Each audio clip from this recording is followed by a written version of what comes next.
ಏನು ನಿವೇಶನ ಇದೆಯಾ ಅದನ್ನು ಅಭಿವೃದ್ಧಿ ಮಾಡುವಂಥ ಸಂದರ್ಭದಲ್ಲಿ ಅನೇಕ ಅಡೆತಡೆಗಳು ಬರ್ತದೆ. ಬಹುಶಃ ಆ ಅಡೆತಡೆಗಳು ನಮ್ಮ ಸತ್ವ ಪರೀಕ್ಷೆ ಅಂತ ನಾನು ಪರಿಗಣಿಸ್ತಾ ಇದ್ದೇನೆ. ಆ ಸತ್ವ ಪರೀಕ್ಷೆ ಮುಖಾಂತರವಾಗಿ, ಅಗ್ನಿ ಪರೀಕ್ಷೆ ಮುಖಾಂತರವಾಗಿ ಯಾರು ಪಾಸ್ ಆಗ್ತಾರೋ ಅವರು ಸಮಾಜದಲ್ಲಿ ಈಜ್ತಾರೆ. ಯಾರು ಅದನ್ನು ಸವಾಲಾಗಿ ಸ್ವೀಕಾರ ಮಾಡಿಕೊಂಡು ನನ್ನಿಂದ ಆಗೋದಿಲ್ಲ ಅಂತ ಹೇಳ್ತಾರೆ ಅವರು ಮುಳುಗ್ತಾರೆ. ಆದರೆ ಇವತ್ತು ಸ್ವರ್ಣಕ್ಕೆ ಹೇಗೆ ಪಾಲಿಶ್ ಹಾಕಿದಾಗ ಅದು ಹೊಳಿತದೆ, ಅದೇ ರೀತಿಯಲ್ಲಿ ಅಂಬಿಕಕ್ಕೆ ಇದೊಂದು ಸ್ವರ್ಣ ಸಂದರ್ಭ ಅಂತ ನನಗೆ ಅನ್ನಿಸ್ತಾ ಇದೆ. ಬಹುಶಃ ನಮ್ಮ ಆಡಳಿತ ಮಂಡಳಿ ಸದಸ್ಯರಾದಂತಹ ಪ್ರಸನ್ನ ಭಟ್ ಅವರು, ಸುರೇಶ್ ಶೆಟ್ಟಿ ಸರ್ ಅವರು ಕಳೆದ 6-7 ವರ್ಷಗಳಿಂದ ಈ ಶಾಲೆಯ ಏನು ದಾರಿ ಇದೆ, ರಸ್ತೆ ಇದೆ, ಅಭಿವೃದ್ಧಿಪಡಿಸಬೇಕು ಅಂತೇಳಿ ನಮ್ಮಲ್ಲಿ ಹೋರಾಟ ಆಗಿತ್ತು. ಆ ಸಂದರ್ಭದಲ್ಲಿ ಅನೇಕ ರಾಜಕೀಯ ಮುಖಂಡರ ಮನೆಗಳಿಗೆ ಸುಮಾರು 4 ಗಂಟೆಗಳಿಗೆ 4 ಸಲ 4 ಗಂಟೆಗೆ ಹೋಗಿ ಅವ್ರ ಮನೆಯಲ್ಲಿ ನಾವು ದಯವಿಟ್ಟು ಬೇಡ್ಕೊಂಡೆವು, ಸರ್ ಇದನ್ನು ಪರಿಹರಿಸಿಕೊಡಿ ಅಂತ. ಆದರೆ ಬಹುಶಃ ನಂಗೆ ಕಾಣ್ತದೆ ಅದಕ್ಕೆಲ್ಲದಕ್ಕೂ ಕಾಲಾಯ ತಸ್ಮೈ ನಮಃ ಅಂತ. ಅವ್ರನ್ನ ಯಾರನ್ನೂ ಮಾಡಲಿಲ್ಲ, ಮನಸ್ಸೂ ಇರಲಿಲ್ಲ. ಆದರೆ ಇವತ್ತು ಕಾಲ ಕೂಡಿ ಬಂದಿದೆ, ಅದಕ್ಕೆ ಸರಿಯಾದಂತಹ ಮನಸ್ಸಿರುವಂತಹ ಇಚ್ಛೆ ಮನಸ್ಸಿನ ನಮ್ಮ ರಾಜಕೀಯ ನೇತರಾದಂತಹ ಅಶೋಕ್ ಕುಮಾರ್ ರೈಯರು ಇದ್ದಾರೆ. ಬಹುಶಃ ಅದಕ್ಕೆ ನಂಗೆ ಕಾಣ್ತದೆ ಅದರ ಯೋಗ ಇರುವಂಥದ್ದು ಅಶೋಕ್ ಕುಮಾರ್ ರೈಯವರಿಗೆ ಮಾತ್ರ ಅಂತ. ಅವರ ಕೈಯಲ್ಲಿ ಉದ್ಘಾಟನೆ ಮಾಡುವಂಥ ಅವಕಾಶ ಇತ್ತು, ದೇವರು ಬರೆದಿದ್ದಾರೆ ಅವರಿಗೆ, ನೀವೇ ಉದ್ಘಾಟನೆ ಮಾಡಬೇಕು ಅಂತ. ಅದಕ್ಕೋಸ್ಕರ ಇಷ್ಟು ವರ್ಷಗಳ ಕಾಲ ಅಂಬಿಕಾ ಕಾಯಬೇಕಾಯಿತು. ಈ ಸಂದರ್ಭದಲ್ಲಿ ನಾನು ಹೇಳುವಂಥದ್ದು ಇಚ್ಛೆ, ಯಾವುದೇ ನಾನು ರಾಜಕೀಯ ಪಕ್ಷಕ್ಕೆ ಸೇರಿದವನಲ್ಲ.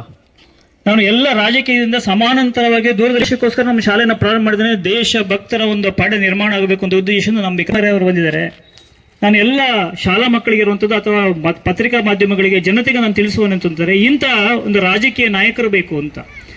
ಸಮಾಜದ ಎಲ್ಲ ವರ್ಗದವರ ಕಣ್ಣರಿಸುವಂತಹ ರಾಜಕೀಯದ ನಾಯಕರುಗಳು ಬೇಕು ಅಂತ. ಮನೆಯಲ್ಲಿ ಕೂತ್ಕೊಂಡು AC ಕೂತ್ಕೊಂಡು ಅಥವಾ ಯಾವುದೋ ಆಫೀಸಲ್ಲಿ ಕೂತ್ಕೊಂಡು ಮಾರ್ಗದರ್ಶನ ಮಾಡುವಂಥದ್ದಲ್ಲ, ರಸ್ತೆಗೆ ಇಳಿದು ಸಾರ್ವಜನಿಕರ ಗುಂಪಿನ ನಡುವೆ ಹೋಗ್ಬಿಟ್ಟು ಧಾವಿಸಿಬಿಟ್ಟು ಅವರ ಸಾರ್ವಜನಿಕರ ನೋವು ನಲಿವುಗಳಿಗೆ ಸುಧಾರಿಸುವಂಥ ಕೆಲಸಗಳನ್ನು, ಕಣ್ಣೀರನ್ನು ಒರೆಸುವಂಥ ಕೆಲಸ ರಾಜಕೀಯ ನಾಯಕರಾಗಬೇಕು ಅಂತ. ಅದಕ್ಕೆ ಸರಿಯಾಗಿ ಇವತ್ತು ಅಶೋಕ್ ಕುಮಾರ್ ರೈ ಅವರು ಬಂದಾಗ ತುಂಬ ಹೆಮ್ಮೆಯ ವಿಷಯ ಏನು ಅಂತಂದ್ರೆ, ಅಶೋಕ್ ಕುಮಾರ್ ರೈ ಅವರಂತಹ ಒಬ್ಬ ರಾಜಕೀಯ ನಾಯಕರು ಪುತ್ತೂರಿಗೆ ಅವಶ್ಯಕತೆ ಮಾತ್ರ ಅಲ್ಲ, ದೇಶಾದ್ಯಂತ ಜನತೆಗಳು ಇಂತಹ ರಾಜಕೀಯ ನಾಯಕರನ್ನ ಆರಿಸಿ ಬರಬೇಕು ಅಂತ. ಯಾವುದೇ ಪಾರ್ಟಿ ಇರ್ಬೋದು, ಇವತ್ತು ಪಾರ್ಟಿ ಪ್ರಜಾಪ್ರಭುತ್ವದಲ್ಲಿ ಪಾರ್ಟಿ ಅನಿವಾರ್ಯ, ಆ ಪಾರ್ಟಿ ಬೇಕೇ ಬೇಕು. ಆ ಎಲ್ಲ ಪಾರ್ಟಿಯಲ್ಲಿ ಇಂಥ ರಾಜಕೀಯ ನಾಯಕರು ಬೇಕು ಅಂತ ನನ್ನ ಅಭಿಲಾಷ. ಈ ನಿಟ್ಟಿನಲ್ಲಿ ಅಶೋಕ್ ಕುಮಾರ್ ರೈ ಅವರಿಗೆ ಇಡೀ ಅಂಬಿಕಾ ಸಂಸ್ಥೆಗಳ ಚಿರಋಣಿಯಾಗಿರ್ತದೆ, ಆಭಾರಿ ಆಗ್ತದೆ ಸರ್.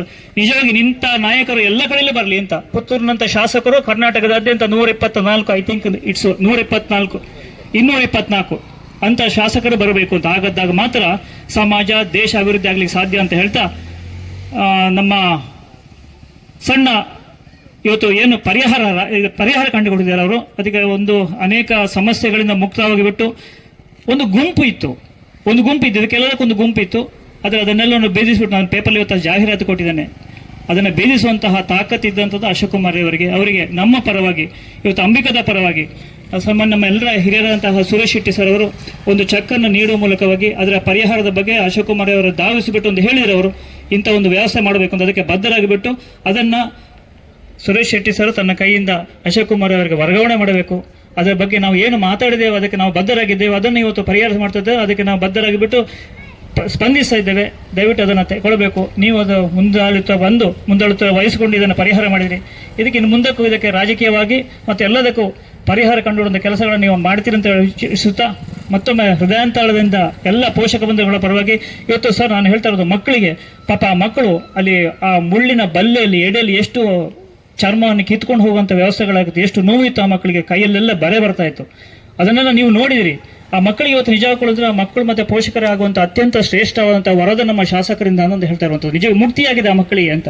1,500 ಜನ ಮಕ್ಕಳು ಪೋಷಕರು ಹೋಗುವಂಥ ವ್ಯವಸ್ಥೆ ಇವತ್ತು ಇಡೀ ಮುಕ್ತವಾಗಿದೆ. ಎಲ್ಲ ಸಮಸ್ಯೆಯಿಂದ ಮುಕ್ತವಾಗಿಬಿಟ್ಟು ರಾಜವರ್ಷವಾಗಿ ದ್ವಿಪಥ ರೀತಿಯಲ್ಲಿ ಇವತ್ತು ವಾಹನಗಳು ಸಂಚಾರಕ್ಕೆ ಅವಕಾಶ ಮಾಡಿಕೊಟ್ಟಂಥ ಅಶೋಕ್